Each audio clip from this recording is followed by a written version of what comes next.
Hello everyone, I hope you've had a wonderful break over the new year, and I look forward to bringing you new material and episodes in 2023 that will hopefully bring some elements of positivity. In the meantime, here's my first video for you.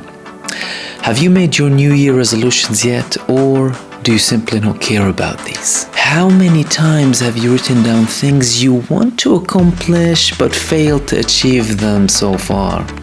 Have you asked yourself why? Today, I will be sharing with you my perception of New Year resolutions, why you may not need some of them, and why you may not be putting the required effort and sacrifice to fulfill them. I'll also give you a couple of examples from my personal life, what I wanted, had to do, what I gave up in the process. But before that, I want to tell you some words that might be or sound obvious, however, surely worth mentioning. 2023 will bring no different results if you keep taking the same actions. You won't get fit without exercising. You won't lose fat by eating junk 24/7.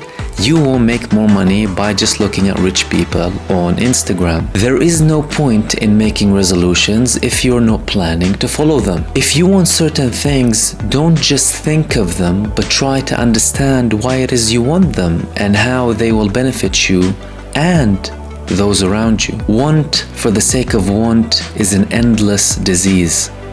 We have a prayer that says, God, I seek refuge in you from never being fulfilled. Allahumma inni a'udhu bika min nafsin la tashba. How many times have you told yourself you wanted something you haven't achieved so far, yet you managed to somehow move on without it? Was it unnecessary, or can you not live without it? If you're unhappy without it, have you considered what it takes to achieve it and the potential sacrifice, pain and suffering required to get it? Have you asked yourself if they're all worth it to get what you want? If they are, did you actually go through them? If not, why? That's when it comes to the want. Did you think of what you don't want? Thinking negatively, being depressed, not being productive, feeling lonely? Did you think of what you have to say or do to avoid these and other negative habits? They may require confrontations that you would prefer to avoid. The problem is that by avoiding them, you don't make them disappear. You instill them as facts. One of the most powerful words we're afraid of using is simply no, nothing else. Time is worth way more than money. It keeps running out no matter what you do. There are no savings accounts for time. But there are things you can do to save more time, like being efficient at work, not wasting unnecessary screen time, filling available time with knowledge, self-enrichment, productivity, and positive entertainment. Have you thought of what you already have? Some people wish they had an ounce of it. Running water, food, a roof on top of your head, a warm house, a car, a good friend, a partner. Could you be taking all of these for granted? Marcus Aurelius, a Roman emperor and Stoic philosopher, once said, "Do not indulge in dreams of having what you have not, but reckon up the chief of the blessings you do possess, and then thankfully remember how you would crave them if they were not yours." One of the biggest blessings in life is being content. And don't think for one second that being content contradicts being ambitious or hungry for more. It doesn't. It's a necessary additive for ambition. For what does ambition mean without being content with your desires as and when you get them before you raise the bar up? Do you want to conquer the world? It's open for conquering. We're witnessing trillionaires in the making. The rich keep getting richer. There are ever more opportunities open for any person with a mobile phone and internet connection. Some people's net worth is several times that of countries. But what is net worth? Your assets, stocks, and physical properties and possessions? If I ask you who is the person who had the most positive influence in your life, it would hardly, if ever, be the person whose net worth is measured in this manner. He or she would have most likely had next to nothing compared to the wealthiest people on earth, yet they managed to somehow reach and inspire millions, even billions of people who did not even exist in their lifetime. That's an accomplishment. The modern depiction of success is financial success. In many cases, it is highly praised regardless of the means to achieve it. Why not? We have role models in the form of decision makers with suits who send people with boots to loot other nations with pools of blood in the way. Not only do they get praised, but also officially honored and remembered as the nation's greatest patriots, hailed and celebrated. The uninitiated is typically in awe of all of this wealth, fame, and supposed glory, regardless of the path taken to get there. But the path is more important than the results. There is no self-fulfillment if you rob a bank and buy a Ferrari. There is no blessing in gains obtained through corruption, but there is pure satisfaction in gains obtained through righteousness. At least if you have a functioning moral compass.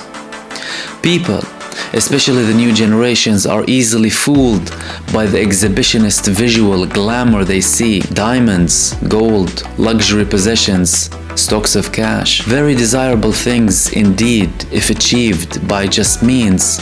Very torturous, if not. The consumerist culture that is being promoted through various means has taken over most people's lives. We are being told that the more we consume of everything, the happier we are. That couldn't be further away from the truth. 2022 saw the 10th publication of the World Happiness Report. That was first published in 2012 as a global initiative from the United Nations. It relies on data from several sources, however, the primary input is from the Gallup World Poll. The report contains articles, surveys, and rankings that involve various factors to rate national happiness in countries all across the world: North America, South America, Europe, Africa, Asia, and Oceania. The final results are based upon the following: GDP per capita, social support, healthy life expectancy, freedom to make life choices, generosity, and perceptions of corruption. Taking into consideration all the countries that took part, an average of 25% of the population explained their happiness by GDP per capita.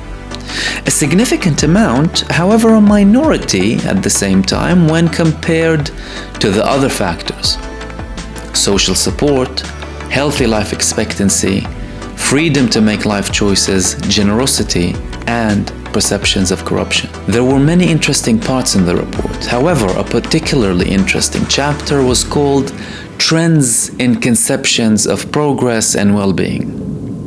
Chapter 3, page 9. Quote, "Interest in happiness and subjective well-being has risen sharply, whether measured by the frequency of those words in books in multiple global languages, or by the scale of published research, or by the number of government measurement initiatives. By contrast, attention to income and GDP is decreasing. And in books published since 2013, the words GDP or the like have appeared less frequently than the word happiness. The World Happiness Report is referred to widely, and it is now mentioned twice as often in books as the phrase beyond GDP, which itself has also been on a rapidly rising trajectory. Academic research in happiness has exploded and now involves authors from all over the world. When organizations, academics, or governments try to define the progress through creating a new set of indicators, they increasingly include measurements of happiness. This reflects the strong public appetite for this conception of progress and the growing availability of data on happiness. Thus, the science of happiness has much to offer governments devising better policies, but it can never tell them how to handle inequality or questions of long-run sustainability." End quote. These findings, amongst others, are giving a clear indication that there is a shift happening in human perception of happiness and the factors that lead to it. The self-engulfed, narcissistic, materialistic lifestyle, although still very much exists, is slowly but surely being sided in favor of a more social, open, giving, and harmonic lifestyle. People from all across the world agree that these form a more solid ground that brings happiness, however, not without financial security or freedom. And although the never-ending pursuit of happiness and fulfillment does not indefinitely stop at the bank, it must stop by and load, at least to cover essential life demands and needs. It's safe to conclude that human beings require a healthy balance between their health, finances, social life, spirituality, and productivity. However, that balance will be compromised if one of these things falls short, requires improvement, or if you simply want more of it. I'll give you some personal examples. 10 years ago, I decided to set up a business with my partner. When things started to get up and running, I hardly had any time to see relatives, friends, and it took over most of my life. It was extremely stressful at certain points, especially when I wasn't seeing any results. Although the balance was compromised, there were essentials that I never gave up: spirituality and exercise. And to be fair, they didn't take a lot of time. Although that period seemed tough at the time, it was rewarding later on. Another example is when I had to prepare for a mixed martial arts competition. 3 months into kickboxing, I was told there was a national competition set up by WACO, which is short for the World Association of Kickboxing Organizations, the largest of its kind, with participants from all across the UK and some from abroad. And despite the fact that I had a serious shin injury and my left shin was swollen to a level where it was 2 inches thicker than my right one, I decided to participate. Not just participate, at an advanced level also, in the heavyweight division. Stupid stubbornness, one might suggest, rightfully. The preparation for this, although it was at 20 days' notice, was full on. Most of my time was spent either exercising, working on techniques, or watching relevant videos to help me prepare. During that time, I did not do the things that I usually do, whether they were social, leisurely, or related to my other habits. That also paid off. I gained experience in competing, fought the demons that told me not to do it, and overcame the anxieties and fears in the process. I also got a silver medal that I was very, very proud of. I shared these examples with you because you may be at a certain point in your life where you feel like you want to improve one or several aspects, which is great.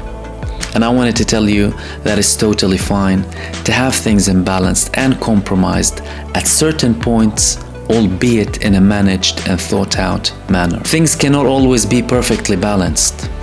In fact, and this happens to me very often, the moment that things start to get balanced, something pops over to imbalance it. I do not view this in any negative way. Fate has its ways and human beings are very adaptable. Adaptability is one of our strongest traits if we use it properly. So, before you tell yourself what it is you want to accomplish or strive to eradicate this year, it would be wise to re-establish your perception of what it is you do and do not want. Otherwise, you may well find yourself dwelling in a never-ending cycle of harmful greed feeding. I wish you and your loved ones a blessed, prosperous, fulfilling, and peaceful 2023. See you soon.